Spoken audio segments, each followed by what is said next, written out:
Диетолог мамандар таза суға лимон тілімін қосып ішуге кеңес береді. Ол ағзаның дұрыс жұмыс жасауына әрі бет терісін жақсартуға септігін тигізеді. Лимон қосылған суды диетологтар денсаулық сусыны деп атайды.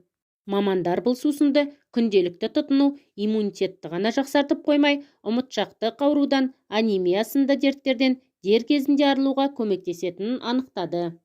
Лимон қосылған қайнатылған жылы су бауыр, өт, бүйрек ауруларының алдын алуға ықпал етеді. Өт жолында тастардың жиналмауына септігін тигізеді, ағзаны зиянды қалдықтардан арылтады.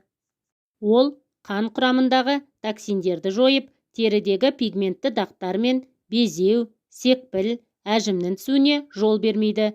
Сондай-ақ лимон құрамындағы магний, калий мен С дәрумені ми, жүрек және жүйке жүйесі жұмысын жақсартып қоймай, қан қысымын бір қалыпқа келтіруге көмектеседі екен.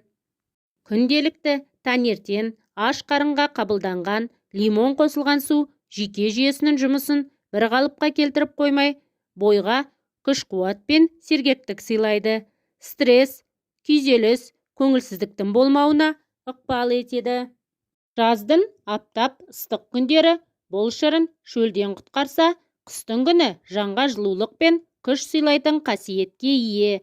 Ол үшін қайнаған 1 литр ыстық суға лимон тілімдерін салып қойыңыз. Суыған кезде аз мөлшерден қабылдай бастаңыз. Кейін қабылдау мерзімін жиілетіңіз. Сондай-ақ қалауыңыз бойынша бұл шырынға 1 шай қасық бал немесе жалбыз жапырағын қосуға болады.